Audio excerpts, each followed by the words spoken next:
Arnautovic, who used to be at Inter Milan, I think a top club. Inter Milan. You look at Shaqiri, who's won the Champions League, who's won the European Super Cup. Of course. Look at Krikic, who was touted to be the next Messi at Barcelona. Look at those three players. How did Mark Hughes actually assemble these players? I keep wondering, why did they go for bigger clubs? Now, back up a little bit. Okay.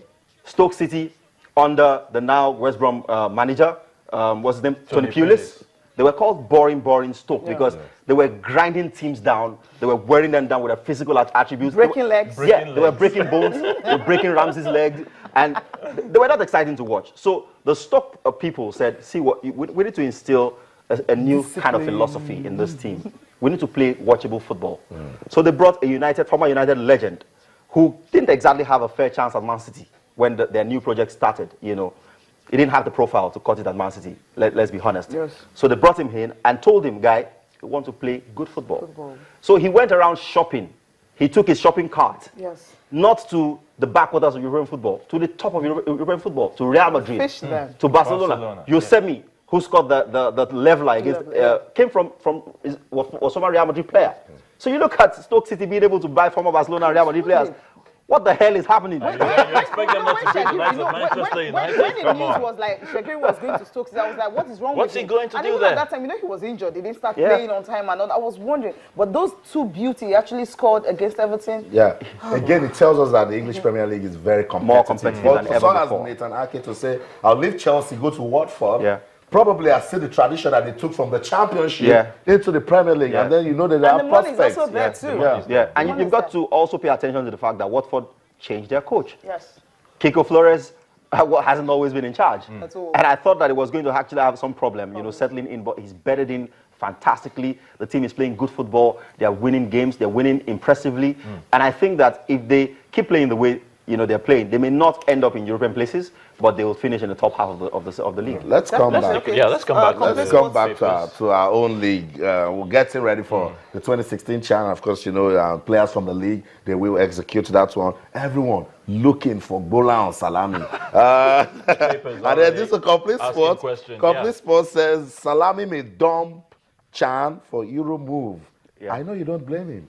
Nobody can blame him. The ultimate goal for the average player in the Nigerian Professional Football League is to have suitors from Europe, is to be able to join the bandwagon of Nigerian players who play in Europe for obvious reasons, you know.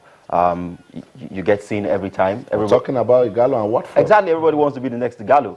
And this man has got a quality undoubtedly. And I think that he's paid his dues on the local scene. He's hung around for longer than most. He's played for the Super Eagles. He's showed quality. So we can't begrudge him if he does make a move to Europe.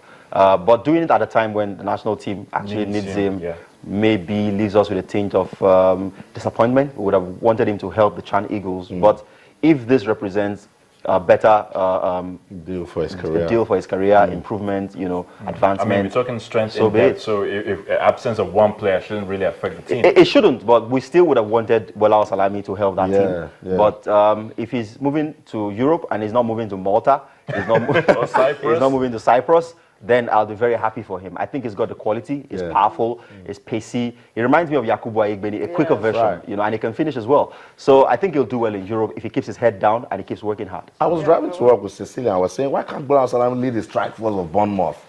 You know? Why not? The players, West Ham. I mean, the players that play for them, Murray and the likes, I don't think they're better than Bola Salami. They're just better known. Well, but let's just tell our viewers, though, we spoke to Bola Salami this morning. He's still very much in the country. Doesn't want to go to the camp, and then maybe his agent needs him. He has to exit again, and they will start talking about his commitment. And also, he just wants to stay, monitor things. He believes that from next week, he will tie up this contract and then, you know, stay focused. I think we should understand with him. Like I said, moving to Europe at this point will represent advancement for the young man's career. He needs it. I hope that he does end up at a top club where he can get playing time, where he can get a manager who believes in his abilities and gives him the time to flourish.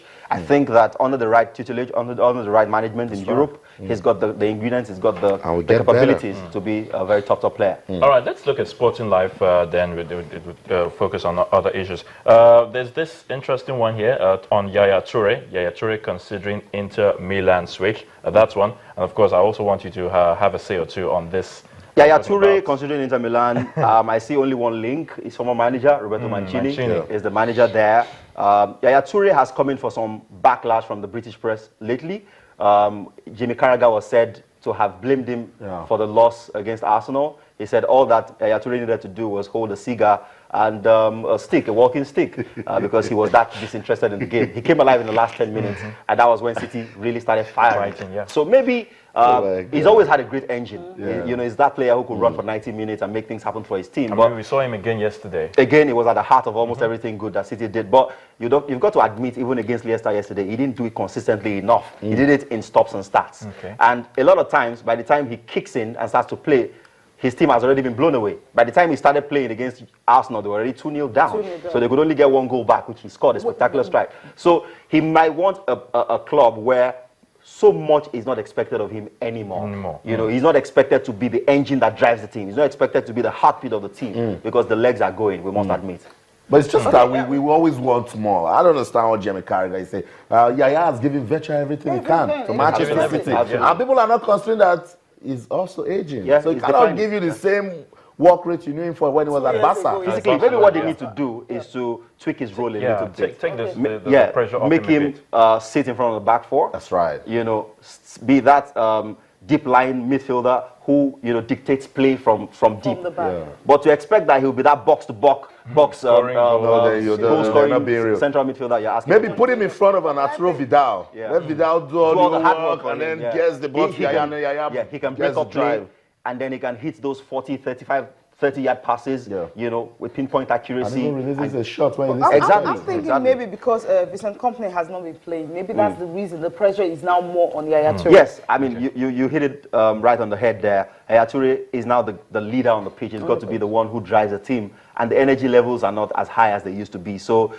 you can imagine the frustration of certain players who expect so much without considering the fact that this guy is not as young as he used to be. Before we leave this segment, guys, I just have to go to Twitter. It's not me. This guy's name is Fasai Jausman. He says, the Channels football team I saw yesterday on TV can beat Chelsea Football Club. This guy, not me. Vasai says the Channels football team at the moment can beat Chelsea. It does seem like everybody can beat Chelsea. Okay. They said everyone except Man United. Mikael believes they'll finish in the top 4. How that will happen, we have to wait and see. But today we're going to be having Sunderland taking on Liverpool. Another tricky one, I would say. Potential banana peel for Liverpool, especially with Borini. Who seems to do well against his former clubs. But I think that Klopp, having gotten that win against Leicester, would want to kick on from there. His win ratio compared to other recent Liverpool managers is just slightly better than Brendan Rodgers's.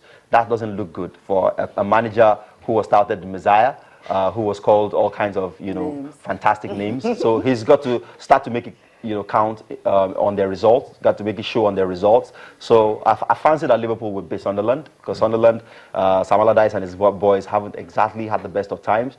They had a run of two wins, their first this season, but since then it's petered out quite a bit.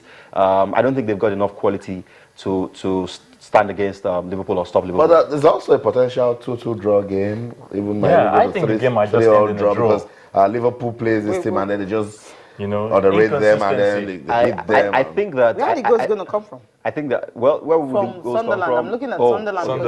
Borini, obvious threats. But for Liverpool, I think that if they do, you know, stay on top, you know, stay on the front foot, the likes of Lallana, the likes of Benteke, even Coutinho are beginning to show the kind of quality, you know, that unfortunately Origi suffered a hamstring strain in the last game, so he won't be there. But Benteke will be looking to get on the end of everything good. Right. He did miss a criminal chance in the last game when the goalkeeper, Schmeichel, was in the other half. And all he had to do was play the ball into an empty net, and he didn't. I think that definitely won't count against him in this particular one.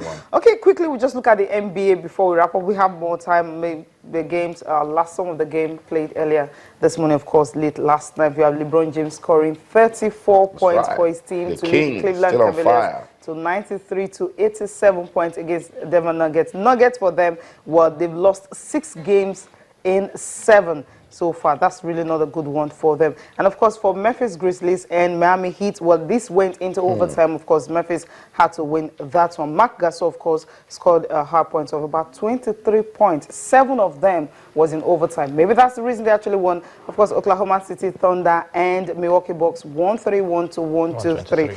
And of course, for Kevin Durant, that's the game between Oklahoma City Thunder and Milwaukee Bucks. Of course, Kevin Durant collected about 26 points in that one. Well, thank you so much for being part of the program.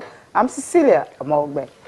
It's been a great talking sports. We'll do this again same time tomorrow, so remember to keep a date with us. And of course, thank you, Bada Kituli Johnson, for spending time with us. Always a pleasure. I should imagine this is the last for me for the year. Oh, okay, all right. Yeah, so a happy new year in advance to you guys and to the viewing audience. By the way, I'm yours truly, Ayotunde Balubi. Okay, that's the show. But remember, you can keep talking to us on Twitter, our channels_sports, and on Facebook, our channels-sports. We'll be back again 9 p.m. to talk some more sports. But until then, I'm Austin Okonakman saying in everything you do, remember, keep talking sports. Bye for now.